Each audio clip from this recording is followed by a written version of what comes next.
Le flambage des pêches. Le flambage des pêches et de tout autre fruit, on a toujours la même progression à faire. Dans un premier temps, on va réaliser un caramel blond, c'est-à-dire un caramel qui ne doit pas cramer. Donc on va maîtriser notre flamme. Pour faire un caramel, on va avoir besoin de sucre en poudre. On va avoir besoin d'un filet de jus de citron. On peut rajouter du beurre pour rendre le caramel un petit peu plus riche, un petit peu plus onctueux. Et aujourd'hui, c'est ce que je vais faire. Mais sachez qu'on peut aussi faire un caramel juste avec du sucre et du jus de citron. Pas besoin de beurre. D'accord ? Je répète, aujourd'hui, on va mettre du beurre. Ensuite, on va laisser notre sucre caraméliser à proprement parler. Et on rajoutera, alors souvent c'est du jus d'orange, mais là dans le cadre des pêches, comme on a des pêches au sirop qui sont dans une boîte avec du jus de pêche, on va réutiliser ce jus de pêche. Et après seulement on va faire confire nos pêches et les flamber au cognac. Présentation du poste de travail dans l'ordre d'utilisation des ingrédients. Ce qui veut dire que je vais mettre en premier du sucre, en deuxième du jus de citron, en troisième du beurre, en quatrième mon jus d'orange ou sirop de pêche, ensuite mes fruits et je terminerai par le flambage et je réutiliserai mon fruit à ce moment-là. Une pince, seul matériel en termes de couvercle qui est nécessaire, un réchaud, bien vérifié bien entendu avant l'utilisation le matin en mise en place, donc que votre réchaud est correctement alimenté en gaz, c'est-à-dire qu'on a une puissance de chauffe qui sera suffisante puisque le but d'un flambage va être de faire monter la flamme le long de la paroi du poêlon de façon à ce qu'elles viennent lécher ici les vapeurs d'alcool qui vont remonter pour enflammer. Donc si je n'ai pas assez de puissance pour que ma flamme s'élève au moins à ce niveau-là, je ne pourrai pas réaliser mon flambage. D'accord ? On y va. Première chose à faire, on va réaliser donc notre caramel. Pour réaliser un caramel, on va donc garnir intégralement le fond du poêlon avec du sucre en poudre. Plus vous allez mettre de sucre en termes d'épaisseur, et plus longtemps votre caramel mettra à se réaliser. Donc il en faut suffisamment, mais pas trop non plus. Bien entendu, on cherche à tapisser l'intégralité du poêlon. Voilà, là j'en ai assez. Et donc maintenant, je peux allumer mon réchaud. Je vous rappelle que la boîte d'allumettes est obligatoire. Il est formellement interdit d'utiliser des briquets. Question de sécurité.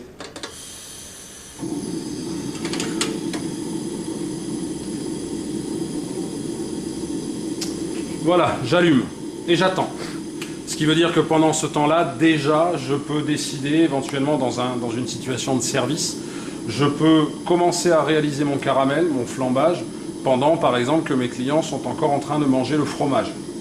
C'est-à-dire que je vais lancer mon caramel et puis, par exemple, préparer mon assiette de transport avec les couverts pour le dessert. Ensuite, je vais réaliser le caramel, donc je vais rester ici. Et quand je vais mettre mes pêches, ensuite, peut-être que je pourrai à nouveau aller sur ma table, débarrasser le fromage, faire les miettes, ou demander à mon commis de faire les miettes. Et ensuite, je reviens sur mon poste de travail pour faire la finalisation de la réalisation, à savoir le flambage et le service, pendant que mon commis, par exemple, remet les couverts à mes clients. D'accord ? Qu'est-ce qu'on cherche à faire dans un premier temps ? On cherche juste à faire fondre le sucre en poudre. D'accord ? Donc sucre en morceaux, ça marcherait aussi, hein. Le tout c'est d'avoir du sucre. L'idéal c'est le sucre en poudre parce que c'est plus facile, ça va être beaucoup plus rapide. Donc quand le sucre va fondre, il va tout simplement passer de l'état solide, la poudre, les cristaux, à l'état liquide. Et donc quand il va commencer à passer à l'état liquide, c'est là qu'il faut que je sois très attentif sur la puissance de chauffe. Et éventuellement, si j'ai l'impression que ça va trop vite, il ne faudra pas que j'hésite à baisser la flamme. Selon le type de poêlon que nous avons, poêlon bimétal, je vous rappelle, on a des alliages différents. On en a certains qui sont beaucoup plus lourds et beaucoup plus riches en cuivre que d'autres, donc ça va être beaucoup plus long à chauffer.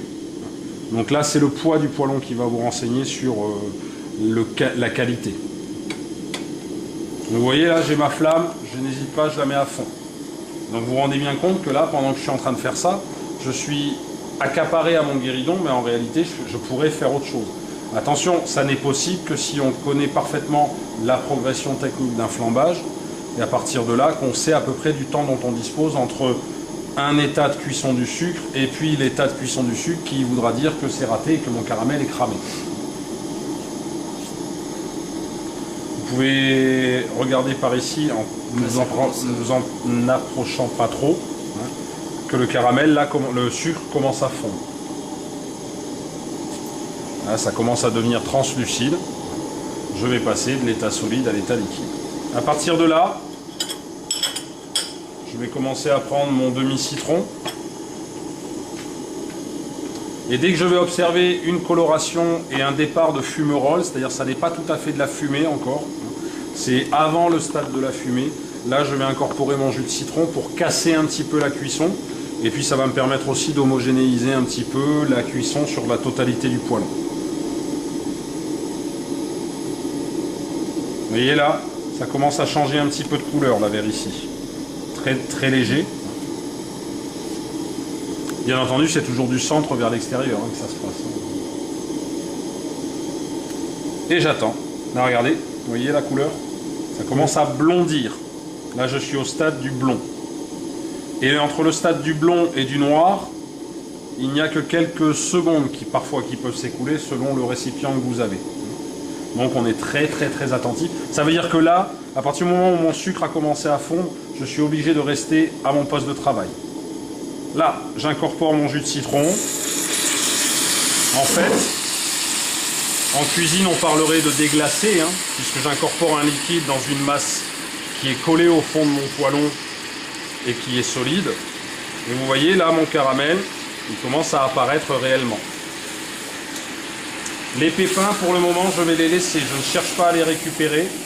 Pour la simple et unique raison c'est que là j'ai réellement un caramel et que si je vais avec ma pince chercher ces pépins là, je vais me retrouver avec des fils de sucre qui vont me gêner pour travailler puisqu'ils vont rester collés à ma pince et c'est pas l'idéal. Donc j'attends, je les laisse mes pépins. Vous voyez, coloration, blond clair. Et là, je vais mettre mon beurre. Mon beurre, il va permettre à mon caramel, en termes de couleur, de s'homogénéiser, encore une fois. Je vais avoir quelque chose qui va être beaucoup plus uniforme en termes de couleur. Mais aussi, regardez la texture que ça prend. Ça devient beaucoup plus appétissant. C'est gras, par contre, c'est riche. Et mes pépins sont toujours là. Je répète, le beurre n'est pas obligatoire. Je pouvais très bien passer directement à l'incorporation de mon sirop ou de mon jus d'orange dans le cas des crêpes, par exemple, ou des bananes. Là, j'ai décidé de faire un... Vous voyez là, fumée. Donc là, fumée égale température élevée, je casse. Encore une fois, je casse ma cuisson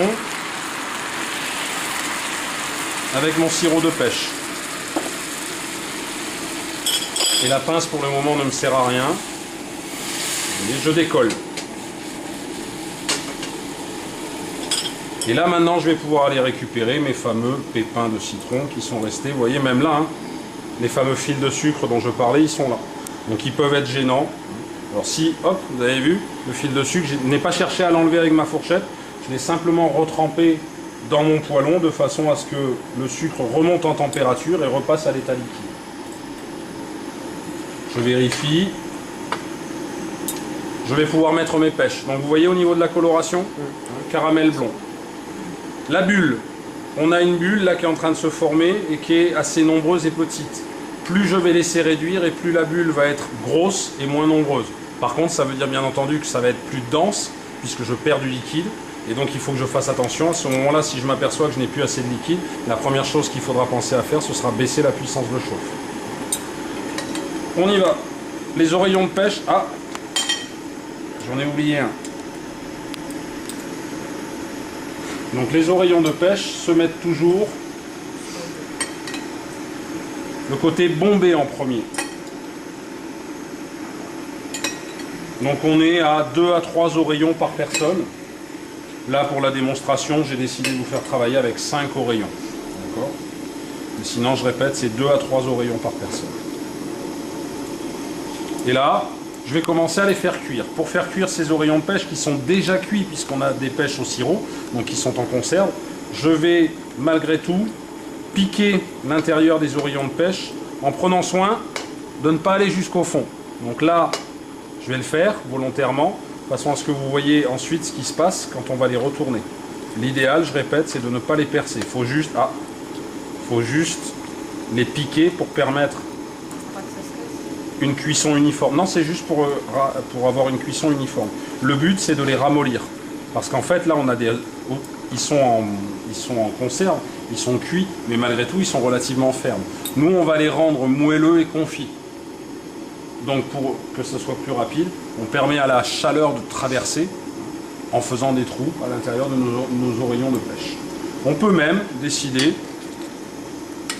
pour accélérer encore la cuisson, de les arroser.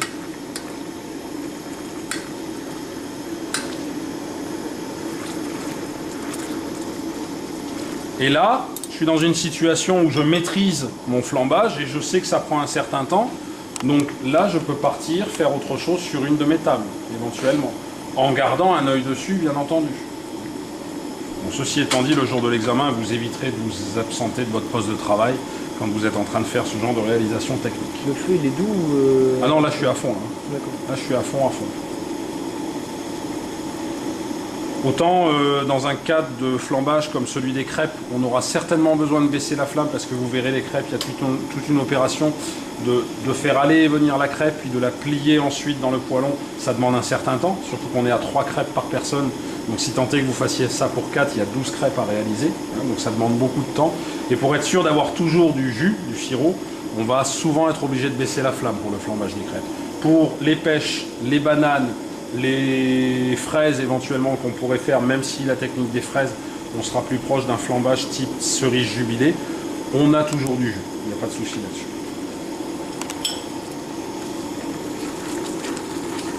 On pense à les décoller de temps en temps malgré tout, hein, parce qu'on n'est pas à l'abri d'oreillons qui se collent, surtout quand je vais les retourner, parce qu'en fait le fait d'avoir le vide d'air du noyau va créer une aspiration qui va faire que l'oreillon va avoir tendance à se coller au fond du poêlon. Donc on n'hésite pas de temps en temps à les bouger pour les décoller. Je vais les retourner.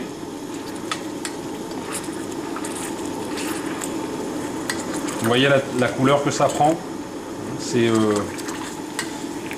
brillant. En cuisine, on parlerait presque de glacé. C'est ce qu'on cherche à obtenir. Et alors là où j'ai fait mes trous, parfois, on va les voir apparaître petit à petit à la surface. Donc c'est juste pour ça qu'on évite de piquer les oreillons de pêche, de les transpercer jusqu'au fond. C'est juste pour un côté esthétique. Donc vous voyez, je nappe. Et là, volontairement, je vais les laisser un petit peu accrochés. Vous allez voir. Tenez, regardez là, on commence à les voir apparaître les dents de ma fourchette. 1, 2, 3. Il manque la 4e, mais ça va venir au fur et à mesure que je nappe.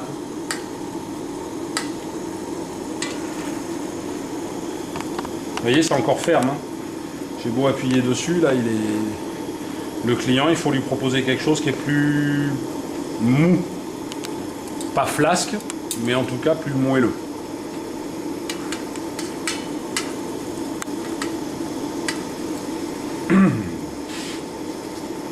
Alors on est sur un flambage qui n'est pas ce qu'on appelle un flambage sec, comme dans le cadre du grenadin de veau au Valet d'Auge l'autre jour, ou du steak au poivre, c'est-à-dire on a du liquide, donc on va avoir une flamme qui va être beaucoup moins violente, beaucoup moins vive et beaucoup moins haute que dans ce cas-là. Là on a du liquide, donc ça va noyer un petit peu mon alcool, donc je vais avoir une flamme qui va monter à peu près à cette hauteur.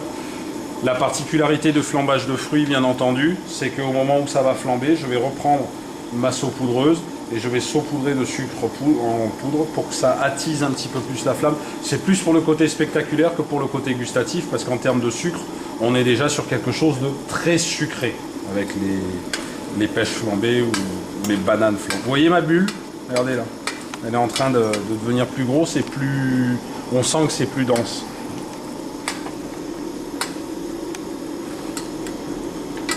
Vous voyez, hein, je perds du liquide. Alors si besoin est, on peut les retourner une autre fois. Ça n'est pas une interdiction. C'est ce que je vais faire là parce qu'ils sont encore très très fermes. Mais moi ça ne me convient pas. Je préfère avoir quelque chose de bien mou. Notre caméraman n'est pas prêt de tomber, non? Ça va? Non, ça va, c'est bon. Tu tombes tout sur la table aussi. On y est presque. C'est presque la fin. En termes de service, on est sur du service dans une assiette à entremets. Assiette à entremets, donc qu'on ait 2 ou 3 oreillons de pêche, c'est toujours assiette à entremets. On mettra bien entendu du caramel en présentation et on mettra du sucre en poudre sur l'assiette, sur la table client même si, je répète, on est déjà sur quelque chose de très sucré. Donc là, j'ai la belle texture que je veux, j'ai la cuisson qui me convient puisque mes oreillons, vous voyez, sont un peu plus mous, ils ont un peu ramolli. Et donc je vais simplement les flamber. Alors, le flambage. Je suis droitier, donc je vais saisir la queue de mon poêlon avec la main droite. Je vais tirer vers moi pour faire chauffer cette partie-là du poêlon, le nez du poêlon en quelque sorte, même s'il est rond. Je vais verser mon alcool ici, dans ce sens-là, de façon à ce que mes vapeurs montent, telles que vous voyez ici, la fumée, la vapeur monter. Et la vapeur va rentrer en contact avec la flamme qui est ici, et automatiquement ça va s'embraser. C'est quelque chose d'assez rapide. Il ne faut pas perdre de temps en termes de gestuelle, parce que l'alcool s'évaporant à une température de 83 degrés Celsius environ, bien, si je ne vais pas assez vite, je vais me retrouver avec l'alcool qui va entièrement s'être évaporé avant même d'avoir flambé. Donc je répète, point de chauffe, je verse et je flambe. Et lorsque ça flambe, j'agite un petit peu, je mets un petit peu de sucre en poudre. Et je peux même, en faisant attention que je ne vois pas toujours la flamme, là ça flambe encore, je peux même arroser. Mais si, tu le vois, ça fait un peu bizarre. Si ça danse, vous voyez là, en fait, si on ne voit pas la couleur de la flamme, on voit en tout cas la sensation de la flamme, c'est-à-dire une sensation un peu de vision trouble. C'est la flamme qui monte. J'ai terminé mon flambage, j'éteins mon réchaud. Je n'ai plus qu'à effectuer mon service et mon dressage. Donc assiette à entremets, je prends soin comme d'habitude chez nous d'avoir un en haut et deux en bas. Ma sérigraphie, un en haut, deux en bas. La cuillère, je vous le rappelle, lorsqu'on travaille au guéridon, est toujours en dessous pour porter. La fourchette dans la main gauche pour maintenir. Mais là, la particularité, c'est que comme j'ai un caramel qui dégouline, je vais prendre soin de toujours passer mes dents de fourchette sous ma cuillère comme ça, avant de venir dans mon assiette déposer mon oreillon. Ça évite tout simplement le côté, je vais le faire volontairement, où, voilà, vous avez vu, ça dégouline, il y a des gouttes qui tombent. Là, j'ai une goutte qui est tombée sur le bord de mon assiette. Et ça, à essuyer avec un lito ou avec tout autre linge ou serviette, ça va être vraiment difficile puisque c'est du caramel, ça colle. Il faut éviter au maximum d'avoir besoin d'essuyer. Il faut faire un service le plus net possible, le plus soigné, le plus propre, de façon à ne pas avoir à le faire. Sinon, je répète, trop sucré, ça va coller. Donc, on prend bien soin, j'essuie comme ça, et je transporte ici dans mon assiette. Bien entendu, en finition, je vais proposer à mes clients de leur servir un petit peu de mon jus de cuisson, de mon caramel. Ça veut dire que je vais leur demander s'ils en veulent ou pas. On est tenu d'en mettre, bien entendu, mais comme c'est très sucré, tout le monde n'aime pas le sucre. Donc on va en servir en fonction des besoins du client. On pense à essuyer les bords de l'assiette ici. Service à droite, main droite. Et je répète, même si c'est très sucré, saupoudreuse sur la table du client au moment où on pose la dernière assiette. Et voilà pour la réalisation des fruits flambés, en particulier des pêches.